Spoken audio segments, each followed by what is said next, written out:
Nabi Zakaria, salat. Nabi Isa, salat. Nabi Ismail, salat. Nabi Musa, salat. Nabi Muhammad, salat. Nabi, Rasul, dekat dengan Allah, surga sangat terjamin, tingkat paling tinggi, tidak ada hisab untuk mereka. Mereka semua salat. Anda bukan Nabi, Anda bukan Rasul, sampai subuh ini belum ada jaminan surga. Tingkatnya belum tentu paling tinggi, hisabnya masih menegangkan, dan Anda memilih tidak salat. Ada sesuatu yang harus kita perbaiki dalam kehidupan kita. Karena itulah, hadirin sekalian, ada sesuatu juga yang menarik ketika konsepsi salat itu dibangun dalam Al-Quran. Ternyata Masya Allah, perintah salat kepada para Nabi dan Rasul yang kemudian diteruskan pada umatnya, itu umumnya seringkali diawali dengan pengenalan Allah terlebih dahulu sebelum ibadah salat itu ditunaikan. Perhatikan kembali ketika Allah firmankan kepada Musa alaihissalam, sebelum Musa diperintahkan untuk salat, terlebih dahulu Allah mengenalkan dirinya supaya diketahui dalam salat itu siapa yang disembah, supaya dikenal siapa yang disembah, supaya dirasakan kenikmatan saat menyembahnya, supaya dihadirkan kekhusyuan saat menyembahnya. Maka Allah firmankan, innani anallah. Allah perkenalkan dirinya, saya ini Allah, la ilaha illa ana, tidak ada Tuhan yang layak disembah kecuali saya, fa'budni, sembah saya. Perhatikan, kalimat perintah minta menyembah diawali dengan pengenalan terlebih dahulu tentang Allah subhanahu wa ta'ala. Siapa Allah? Dikenalkan aspek ketuhanannya, dikenalkan rasionalitas kenapa mesti menyembahnya, diberikan sifat-sifatnya supaya diperkenalkan agar khusyuk dalam menyembahnya. Baru kemudian muncul kalimat wa aqimis shalah, tunaikan salat. Cukup menarik. Dan semua demikian. Bahkan fase salat di masa Nabi SAW, ini yang paling menarik.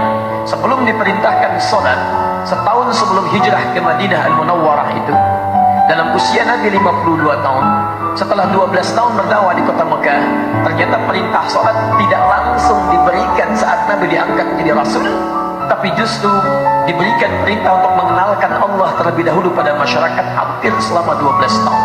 Baru kemudian muncul perintah untuk menunaikan salat. Hadirin, inilah yang kita jadikan bahasan pada subuh ini. Mengapa kemudian Allah perkenalkan terlebih dahulu tentang konsepsi ketuhanan, konsepsi penyembahan sebelum turun perintah untuk menyembahnya. Saya ingin tunjukkan sedikit saja perbedaan orang dulu salat dengan orang sekarang salat. Dulu orang salat karena mengenal Allah terlebih dahulu, memahami bagaimana cara menyembahnya, maka kenikmatan salatnya Masya Allah ketika ditunaikan, khusyuk sungguh tak terlukiskan. Ada orang ketika salat tiba-tiba lewat anak panah, dia tidak bergeser sedikit pun dalam salatnya. Ada orang yang kemudian dalam salatnya terhunus pedang, dan dia Masya Allah masih meneruskan salatnya. Ada orang ketika dalam salatnya terkena duri, sebelum salat durinya akan dicabut, Masya Allah dia masih merasakan kesakitan. Tapi ketika menikmati salatnya, kawannya mengatakan, saya tahu kapan waktunya duri itu akan dicabut. Ketika dia mulai bertakbir kemudian durinya dicabut, Allahu Akbar, tidak bergeser sedikit pun, tidak berubah warna wajahnya, tetap dalam keadaan salat. Bahkan ada orang yang ketika mulai bertakbir, kisah ini nyata seluruhnya, dia mengucapkan Allahu Akbar. Abu Daud nomor hadis 857, fayaqulu Allahu Akbar, maka dia bertakbir Allahu Akbar. Saat kalimat Allah diucapkan, itu bisa bergetar tangannya. Dan kata Nabi, orang ini masuk surga tanpa hisab, pahanya tidak sebanding dengan amalan umat manusia. Bahkan beliau menjadi mertua Nabi, bahkan beliau diantara orang yang sangat dimuliakan Nabi sampai menemani Nabi, dipilih oleh Nabi untuk berhijrah ke Al-Madinah Al-Munawwarah.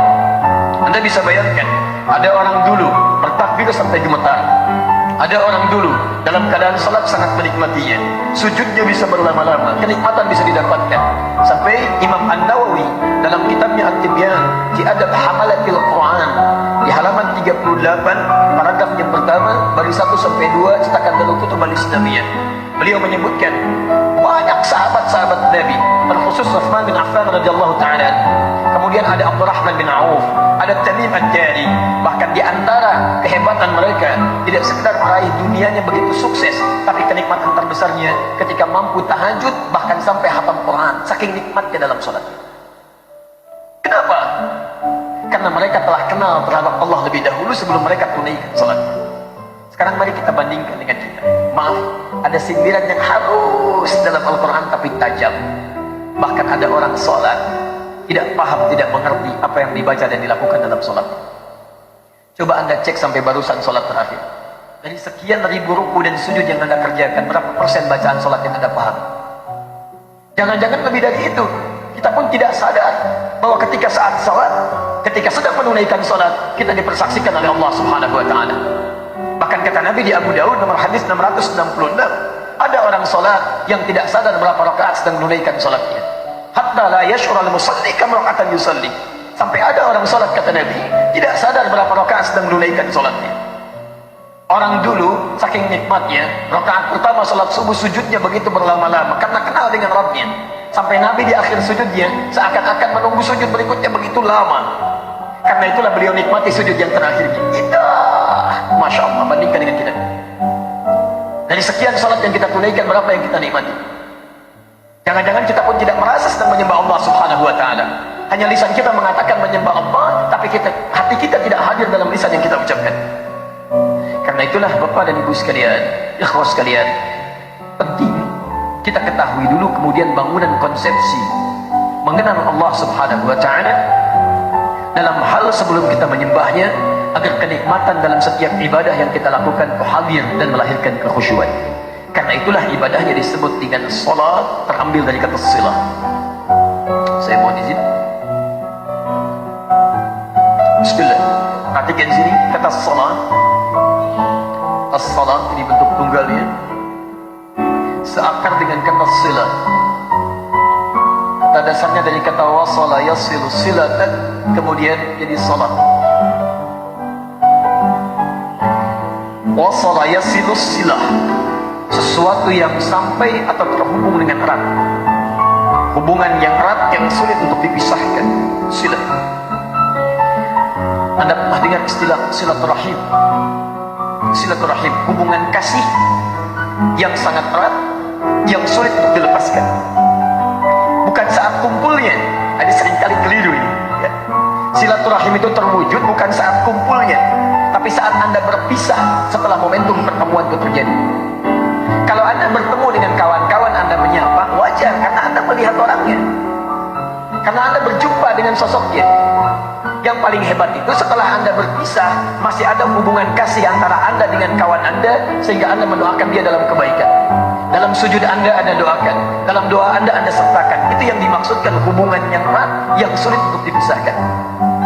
Nah, hubungan yang melatih kita supaya terhubung dengan Allah erat dan sulit dipisahkan. Bukan hanya saat Anda terhubung dalam ibadah, tapi selesai ibadah Anda masih terhubung dengan Allah. Jalan ingat Allah, makan ingat Allah, minum ingat Allah, kerja ingat Allah. Maka ibadah yang melatih kita supaya terhubung erat dengan Allah, dirubah kalimatnya menjadi salat. Dalam bahasa sering diartikan dengan doa, karena dengan doa itu terhubung erat Anda dengan Allah Subhanahu wa Ta'ala. Karena itulah setiap aktivitas kita seringkali dibuka dengan doa. Tunjukkan pada saya, mohon maaf ya, tunjukkan pada saya di kepercayaan mana yang dianggap sebagai agama yang setiap aktivitasnya melekat dengan doa. Coba lihat, kita bangun tidur ada doanya, Anda cuci tangan ada doanya, Anda makan ada doanya, Anda melepas pakaian ada doanya, pakai pakaian ada doanya, urusan ke toilet pun ada doanya, bahkan langkahnya diatur, masuk kiri keluar kanan, masuk masjid pun ada doanya, langkahnya diatur, masuk kanan keluar kiri. Tunjukkan. Dan doa itu bukan sekedar kalimat yang diucapkan, tapi itu bangunan kita, konsepsi kita antara kita dengan Allah supaya ada ikatan.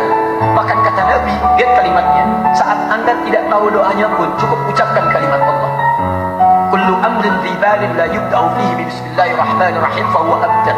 Setiap perbuatan baik yang tidak diiringi kalimat Allah di dalamnya, bismillahirrahmanirrahim, paling singkat bismillah, abtar, terputus hubungan dia dengan Allah, gak ada nilai.